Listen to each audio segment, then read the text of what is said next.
Pregame.com.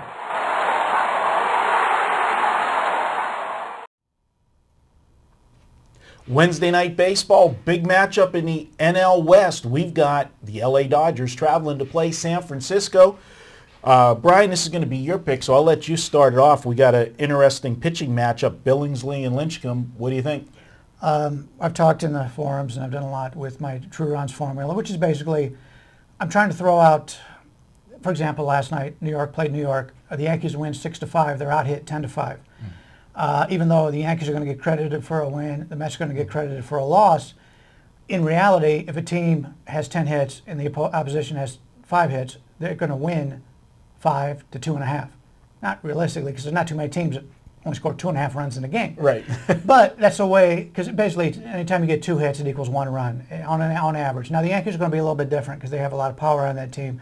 The Mets don't have a lot of power, so you're going to have to adjust a little bit. But after looking at that, you look at it and say, okay, well maybe the Mets did not deserve to lose that game.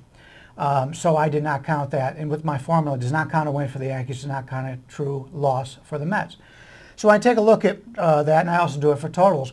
Take a look at 2 pitchers here, Billingsley and Lincecum. Billingsley on the season in qualifying games, meaning a game that went over the total or under the total in runs and in hits, divided by 2. On the season, Billingsley in those qualifying games, 11 overs, 0 unders. Lincecum, as you could imagine, what the season he's having, 10 overs, 2 unders. So you've got both teams, both pitchers that have been a preponderance of overs. You're playing in a pitching matchup, and you're playing in a pitching matchup that's real, as you pointed out. You know, San Francisco's crawling right back into this situation. We're going to lay a total we expect it to be around 7. That's a low total, the way these pitchers have pitched on the overs. I'm going to play the over here. You know, in one thing, you know, with the San Francisco pitch, I mean, no question, Timmy's having a bad season.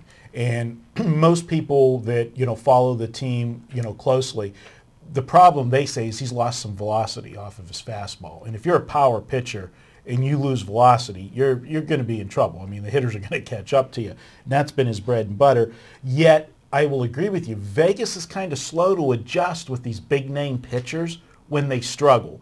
You know, they just can't bring themselves to adjusting the total up because it's the Holiday earlier in the season, and he was hurt. Exactly. Now, the only thing I will say about Lincecum here is in his last start, in a post-game interview, he actually said, I really got mad after I gave up 3 runs in the first inning and had the bases loaded and nobody out. I mean, he was on the hook. He gives up probably another hit.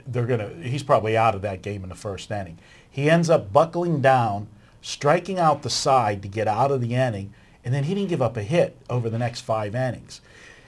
Do you think that a start like that, you know, against Oakland, you know, it's against the, you know, the Bay, San Francisco, the Bay Area interleague matchup and that, do you think a start like that could spark him on to his, you know, to find it? You know, you always want to see more than one, but that was impressive what he did after he got out of that jam. Well, I actually watched that game, and early on he really struggled. In fact, most of his starts have been exactly that way. He has struggled early on, got it together. Some other times, you know, in just about every game, if you were to bet San Francisco to give up a run in the first inning with Lincecum on the mound, you're in pretty good shape because he's come out very, very slow.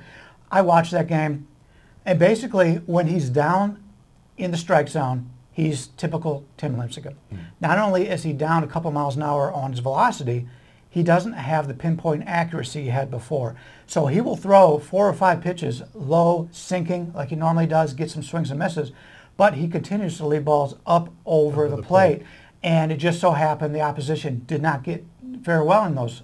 But they were right there. I mean, it was on the stat sheet, he had a very good outing after the first inning, but in reality, when he watched the games, he continued to do the same thing. It just was the opposition did not hit those as well as they should have.